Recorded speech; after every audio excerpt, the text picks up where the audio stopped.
Jeremy. Yeah, hi Ange, great to see you. We saw Mickey van der Ven out there training today.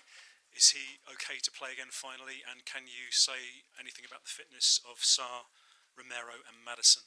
I can say everything that you asked for. Yeah, okay, team use wise, yeah,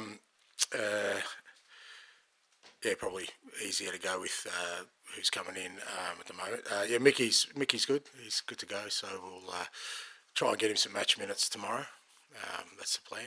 See how much we can get out of him tomorrow. But yeah, he's good to go. He's had a good sort of week, 10 days training with the team and in good condition. So he's fine.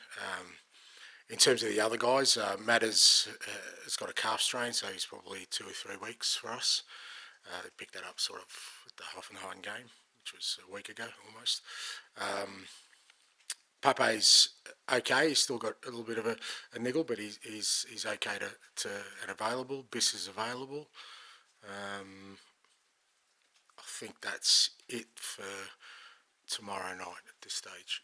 Are we doing translating? No. Okay, cool. Sorry.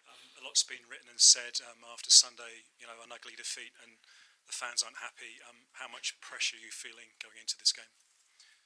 Me personally, no different to any other game, mate. It's a game we want to win, and we'll go into it with the same intent. And it's a competition we've done really well in to be in a great position, and we want to solidify that position, finish in the top 8. So that's in our hands tomorrow night. A win makes us certain. The draw's probably going to be good enough as well, and I think finishing the top 8 for us is hugely important because A, it gives us a good foothold in the tournament, but also gives us a couple of weeks where we don't have midweek games, which at this point where we're at is really important. And what would your message be to angry Spurs fans who weren't happy after Sunday? My message would be to all Spurs fans, yeah, because I represent them all, not just the angry ones that you're referring to or maybe you're talking to. All Spurs fans is that, you know what, we're working hard to turn this around. Obviously, we know the situation, notwithstanding the fact that the possibilities and opportunities in these in the second half of the season are still very much in our hands to capitalise on and still make it a successful season. Thanks, bud. Ali. So I don't know if I missed it there, Christian Romero, how close is he? Yeah, Kuti's still a bit of a slow burner. We're just mindful his injury was a bit different, and he's still got to tick a few boxes. So yeah, not sort of for the horizon at the moment in terms of this weekend. We'll see how it goes after. What's it been like for you? I mean, throughout this injury crisis, do you see a physio come and give you some news and run in the other direction? Has it? No, it's well chronicled.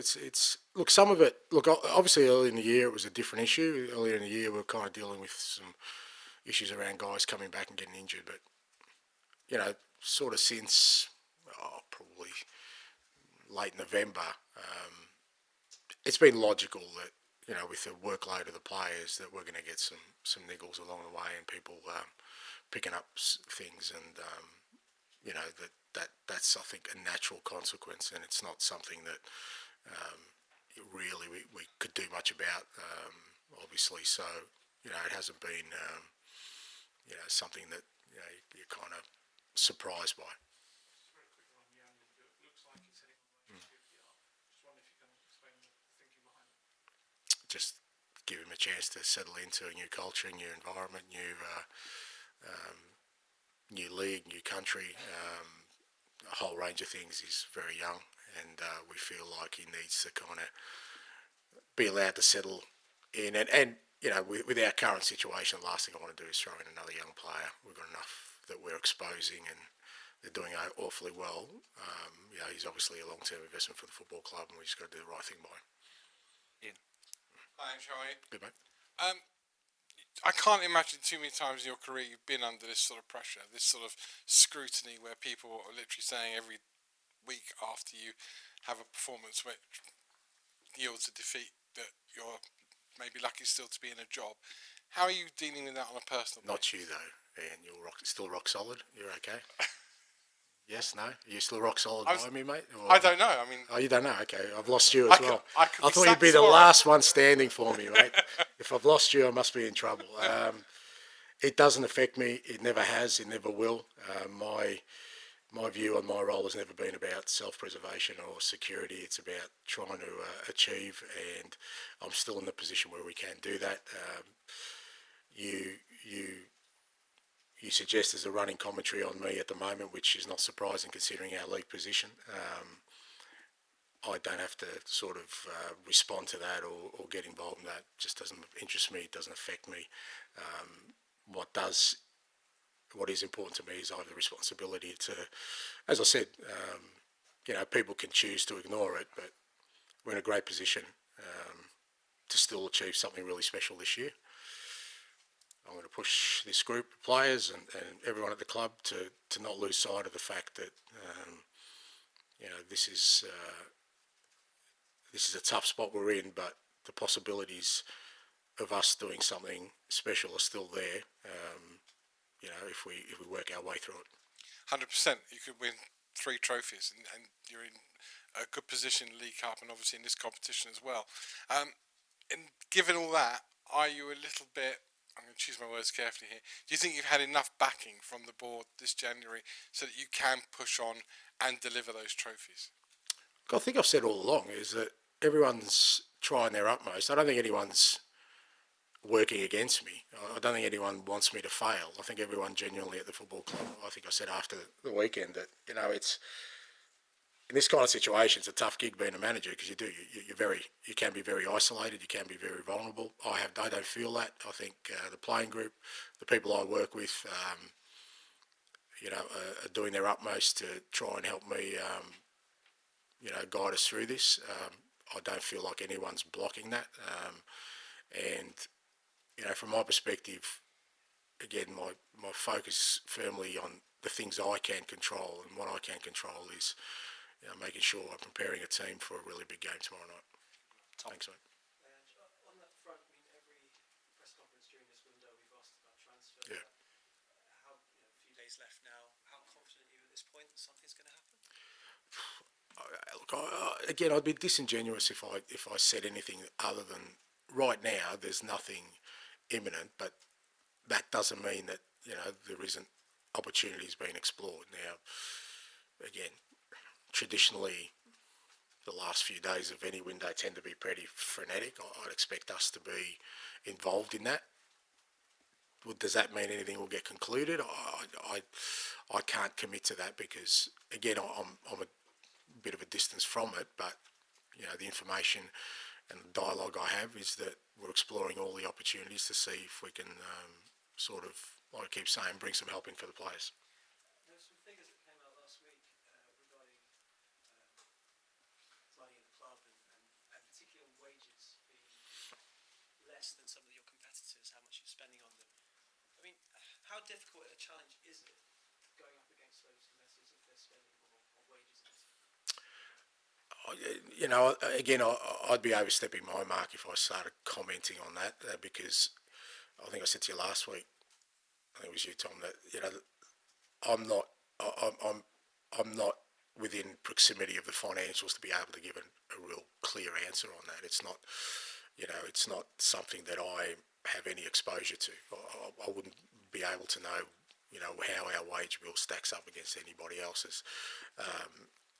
I've always felt where every club I've been, I've never asked those questions. That doesn't mean I haven't known because, some clubs do volunteer that and give you a clear picture. What I do understand is that, and all I kind of focus on is that right now where, the club is trying, everything in its power to get somebody in or at least some help in for the players, and that's where kind of my focus in the broader topic about finances and that. I think it's better that other people at the club speak about that. Just finally, Mickey coming back. What does he bring to this team, bringing him in, and how wary are you of bringing him straight back in, given coming got injured against Chelsea? I'm not wary because he's got to come back at some stage. Like we can keep him kind of training forever and never play, and then he'll never get injured. No, that's not how it works. We've done everything in our power. We did last time too. I mean, I think last time, the thing we kind of, he probably played more than he should have in that first game. And again, in hindsight, the circumstances around that game, without rewriting history, were pretty challenging anyway. So, but he's ticked every box. He's worked awfully hard. He's been given clearance by the medical team. Invariably, when you've had one injury and re-injured, you're always going to take a conservative approach, which we have. So, but at some stage he's got to play. What we've got to do, make sure, is just manage his minutes now to give him every chance to sort of grow into it. But he's enormous for us because he's a fantastic player. B, with a lot of these guys who will come back, they're just champing at the bit to help. So there's an energy there, there's a positivity there. So if the other guys who have been on the grind for a while, just having him, like I said, just having him training is a boost, and having him out there tomorrow, I think, even for our supporters, it just gives you some energy, renewed energy that I think, particularly the group of players, the core group of players who've got us through the last sort of 2.5 months, I think it gives us an enormous lift. Really happy to have him back. I think tomorrow night's a good game for him to sort of get back into it as well. European football's a good way to sort of reintegrate him in, and I'm sure he'll do well. Jay. Hi, and sorry if I didn't hear you talk about him earlier, but is there an update on Jed Spence? Jed will be fine for the week. He's not available tomorrow, so I was just talking about tomorrow's team. But I just mean because he missed the game. Is he okay? He's he'll recovered be fine for the weekend. But him and Reggie obviously aren't involved for tomorrow. Fantastic. Frida, please. Hi, Ange. Hi. I wanted to ask about Lucas Bergvall. He's obviously been given a lot of responsibility of late. How would you say he's dealt with that pressure and demands of playing at this level? Outstandingly well.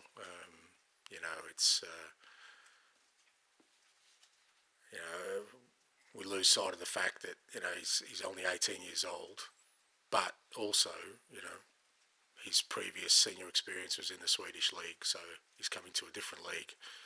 Obviously, a step up in the league level. A different country, different environment. As an 18-year-old, for him to be taking such a massive responsibility on his shoulders to not only play but also try and make an impact for the team, I think has been outstanding.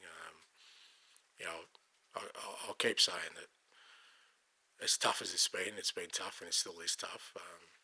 We're going to get so much benefit from the likes of him and Archie coming through this, really not like 18-year-olds, but like men sort of wanting to help the club through this process. Is that once we hit some calmer waters, then we'll truly see them even flourish even more. But he's been outstanding. It's a credit to him, as much as a person as it is as a player, that he's tackling this in the way he has. And on another Swedish player of yours, Dejan K, we know he's been great for you on the pitch, but how important has his qualities as a leader been out off the pitch? Yeah, hugely so. I said, I kind of said that was the other sort of area of growth for us, because we obviously, we lost. We haven't had sort of Vicario and Romero, who were part of our leadership group for large chunks of the season. It's fallen on sort of Sonny and Matt's shoulders to carry that load. And I think through this time, Deki and Solanke in particular, I thought both of them, both with their performances, but also just, with their general kind of demeanour around the place, have really taken on the responsibility of leading us through this. And Deki's been outstanding, both with his football, but also with his mentality.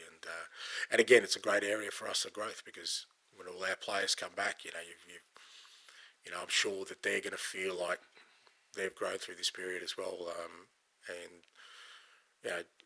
In a difficult season, Deki's has been outstanding all year, and really important for us. Final one, please. Hi, Ange. What can you say about the opposition tomorrow, Elfsborg? Yeah, look, obviously a bit different scenario for them. For us, they've kind of had their off season, so they've probably got a hell of a lot of enthusiasm. Looking forward to a new season. They had a great result last week against Nice, and a good team, well structured, well organised. Hard working. pretty direct in their play, so they're going to challenge us with their style of play. So, you know, they're in a good position again to make the knockout stages of Europa as well, which will be a great achievement for them. So, yeah, it'll be a good challenge for us tomorrow night. Okay, thank you. Thank you. Thank you, mate, but I have got it.